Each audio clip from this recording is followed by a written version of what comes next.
کفار مسلط ہم پہ ہوئے، اسلام سے جب ہم دور ہوئے، اب دین رہا جب ہم میں نہیں، دنیا میں تو ہم کمزور ہوئے۔ کفار مسلط ہم پہ ہوئے، اسلام سے جب ہم۔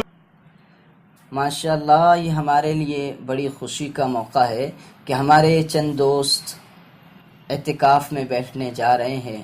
اللہ تعالیٰ ان کے بیٹھنے کو قبول فرمائے۔ دیکھیں، آج ہم اعتکاف کو سمجھیں گے، اعتکاف کے فضائل کو، مسائل کو اچھی طرح ڈیٹیل سے سمجھیں گے۔ اعتکاف کیا ہے؟ اعتکاف کے معنی میننگ آپ ڈکشنری میں دیکھیں گے تو آپ کو ملے گا ٹھہرنا، رکنا۔ اس لیے کہ اعتکاف کرنے والا، جسے معتکف کہتے ہیں، وہ کچھ مدت کے لیے مخصوص جگہ پر ٹھہرتا ہے۔ ہمارے مرد جو ہوتے ہیں وہ مسجد میں ٹھہرتے ہیں، اور ہماری جو خواتین ہوتی ہیں وہ گھر میں کسی مخصوص جگہ کا انتخاب کرتی ہیں اور مخصوص جگہ پر ٹھہرتی ہیں۔ تو یہ اعتکاف اس لیے کہتے ہیں کہ آدمی وہاں ایک مخصوص مدت کے لیے مخصوص جگہ پر ٹھہرتا ہے۔ اب رہے فضائل اعتکاف، یہ بھی سمجھنا ہمارے لیے، جاننا ہمارے لیے ضروری ہے، اس لیے کہ انسان جب فضائل کو، فضیلتوں کو جانتا ہے تو اعمال کو کرنے میں، احکام کو کرنے میں دل لگی اور دلچسپی ہوتی ہے۔ یہ دیکھتے ہیں نا ہم کہ کمپنی والے بھی اپنی پروڈکٹ کا جو کیسے پرچار کرتے ہیں، اس کی فضیلت بتلاتے ہیں، اس کے فوائد بتلاتے ہیں کہ اس میں یہ بھی چیز ہے، یہ فیسیلٹی ہے، ایسی ایسی چیزیں اس میں موجود ہیں۔ تو انسان جب فضیلت کو جانتا ہے، فوائد کو جانتا ہے، تو پھر کرنے میں لطف اور مزہ ہی کچھ اور ہوتا ہے۔ تو آئے ہم اعتکاف کے فضائل کو بھی جان لیں، اعتکاف کے فضائل کو جان لیں اور اچھی طرح سے سمجھ لیں۔ حضرت عائشہ رضی اللہ تعالی عنہا سے روایت موجود ہے، ان عائشہ رضی اللہ تعالی عنہا زوج النبی صلی اللہ علیہ وسلم ان النبی صلی اللہ علیہ وسلم كان يعتكف العشر الاواخر من رمضان حتى توفاه الله ثم اعتكف ازواجه من بعده۔ میرے دوستو، حضرت ام المؤمنین حضرت عائشہ رضی اللہ تعالی عنہ فرماتی ہے، نبی علیہ السلام آخری عشرے کا اعتکاف فرمایا کرتے تھے، یہاں تک کہ اللہ تعالی نے آپ کو وفات دے دی، پھر آپ کے بعد آپ کی ازواج مطہرات اعتکاف فرمایا کرتی تھی۔ اس سے دو باتیں سمجھ میں آتی ہے۔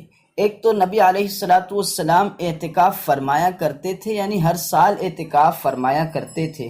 میرے دوستو، ہمارے اندر اعتکاف کرنا، اعتکاف میں بیٹھنا، یہ اس میں بڑی کوتاہی نظر آتی ہے۔ تو ہم مصروف ہوتے ہیں، بہت ساری ذمہ داریاں ہمارے کاندھوں پر ہیں، ہم ہر سال نہیں بیٹھ سکتے، تو ایک سال تو بیٹھیں، 1-2 سال کے گیپ سے بیٹھیں، 3 سال کے گیپ سے بیٹھیں، کچھ وقت نکالیں، پہلے سے گنجائش نکالیں۔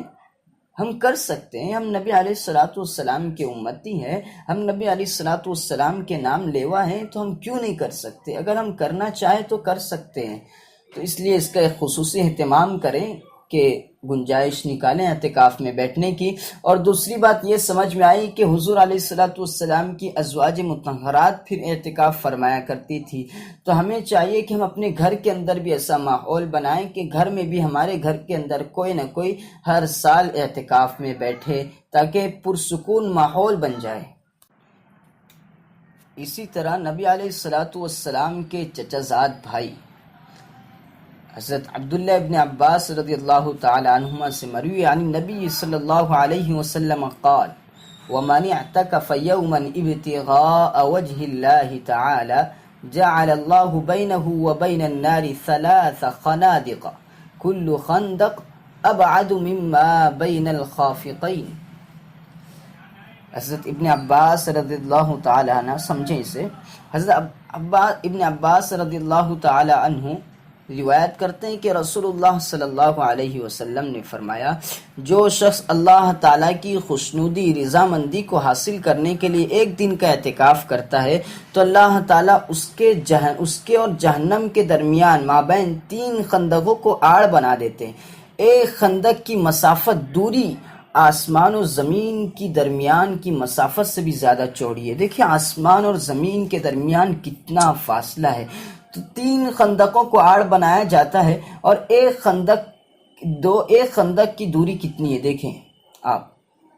تو ہمیں چاہیے ہم اعتکاف کا خصوصی اہتمام کریں، اور یہاں پر دیکھیں ایک دن کے اعتکاف پر اتنی بڑی فضیلت ہے، تو رمضان المبارک کے آخری عشرے کے اعتکاف کی کیا فضیلت ہوگی، ذرا سوچے تو صحیح۔ خوش قسمت ہے وہ لوگ، سبحان اللہ، خوش قسمت ہے وہ لوگ جو رمضان کی ان مبارک ساعتوں میں، ان مبارک گھڑیوں میں اعتکاف کرتے ہیں اور ان فضیلتوں سے لطف اندوز ہوتے ہیں۔ دیکھیں اس حدیث کے اندر ایک دن کا ذکر ہے۔ میرے دوستو بہت افسوس کی بات ہے کہ ہم مساجد میں دیکھتے ہیں کہ ہر سال وہی چہرے نظر آتے ہیں اعتکاف میں، ہر سال مخصوص احباب ہی نظر آتے ہیں اکثر۔ تو ہمیں چاہیے کہ ہم مصروف ہوتے ہیں، ہم نہیں بیٹھ سکتے، تو اتنی گنجائش تو نکالیں، آپ 1 دن کے لیے، 2 دن کے لیے، 3 دن کے لیے بیٹھ جائیں، کریں گے؟ میرے دوستو ہمیں کرنا چاہیے۔ حضرت عباس رضی اللہ تعالیٰ عنہ سے ایک اور روایت موجود ہے، سنتے چلیں، کہ رسول اللہ صلی اللہ علیہ وسلم فرماتے ہیں ان رسول اللہ صلی اللہ علیہ وسلم قال فی المعتکف هو يعكف الذنوب ويجري له من الحسنات كعامل الحسنات كلها۔ ابن عباس رضی اللہ تعالیٰ عنہ سے مروی ہے کہ رسول اللہ صلی اللہ علیہ وسلم فرمایا کرتے تھے کہ اعتکاف کرنے والا گناہوں سے محفوظ ہو جاتا ہے۔ سبحان اللہ، دیکھیں اعتکاف کرنے والا گناہوں سے محفوظ ہو جاتا ہے، اور اس کی تمام نیکیاں اسی طرح لکھی جاتی ہے جس طرح کہ وہ کر رہا ہو، خود ان کو کر رہا ہو۔ کیا مطلب؟ اس حدیث کے اندر 2 چیزیں سمجھنے کی ہے، آپ سمجھیں۔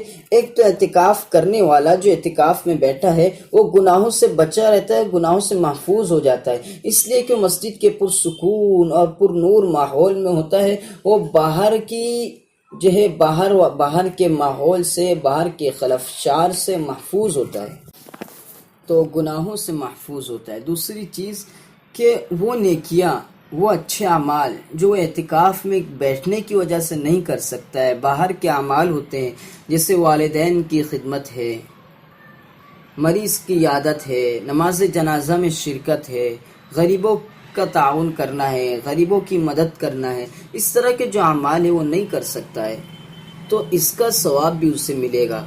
یہ نبی علیہ السلام نے بشارت دی ہے، اور آپ کی ہر بات سچی ہوتی ہے، آپ کی ہر بات جو ہے صادق ہوتی ہے۔ مزید ایک اور حدیث سماعت کرتے چلیں۔ نبی علیہ السلام نے فرمایا من اعتکف ایمانا واحتسابا غفر له ما تقدم من ذنبه، کہ جس نے اللہ تعالیٰ کی خوشنودی حاصل کرنے کے لیے ایمان و اخلاص کے ساتھ اعتکاف کیا تو اس کے پچھلے گناہ معاف ہو جاتے ہیں۔ غفر له ما تقدم من ذنبه، اس کے پچھلے گناہ معاف ہو جاتے ہیں۔ میرے دوستو اس کے اندر گناہ کی معافی کا ذکر ہے، تو یہاں یہ سمجھتے چلیں کہ گناہ سے صغیرہ گناہ معاف ہوتے ہیں، جو صغائر ہوتے ہیں وہ معاف ہو جاتے ہیں، اس لیے کہ جو کبیرہ گناہ ہوتے ہیں تو بغیر توبہ کے معاف نہیں ہوتے، اس کے لیے توبہ شرط ہے۔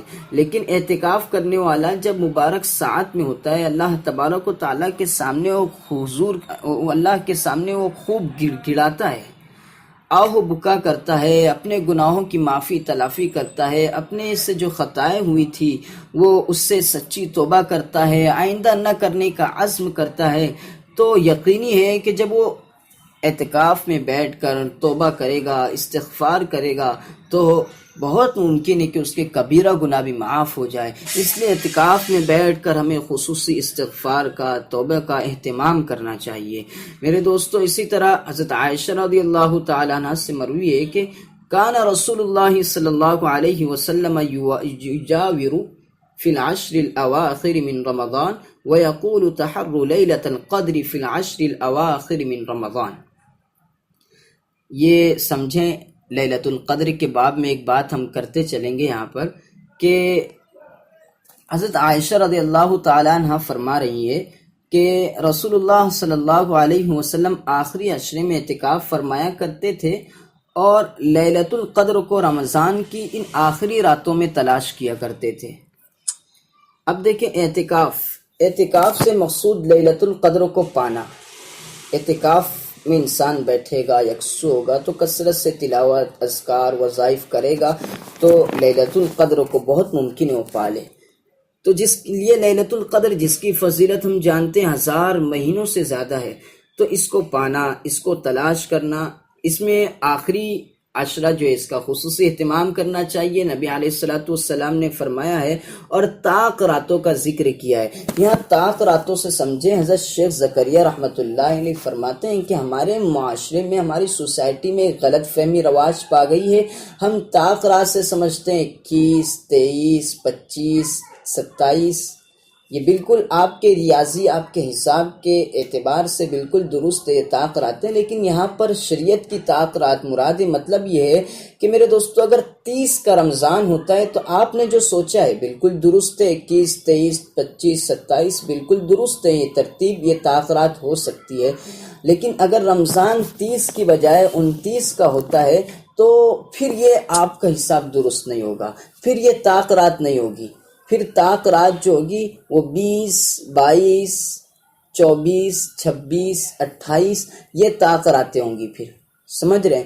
تو یہ غلط فہمی ہمارے معاشرے میں جو پھیل گئی ہے اسے دور کیا جائے، اس لیے کہ ہم نہیں جانتے کہ رمضان 30 کا ہونے والا ہے یا 29 کا ہونے والا ہے، اس لیے ہم ہر رات میں خصوصی عبادت کا، اذکار کا، تلاوت کا اہتمام کریں، توبہ و استغفار کا اہتمام کریں۔ اللہ تبارک و تعالی ان فضائل کو سمجھ کر ان پر عمل کرنے کی ہمیں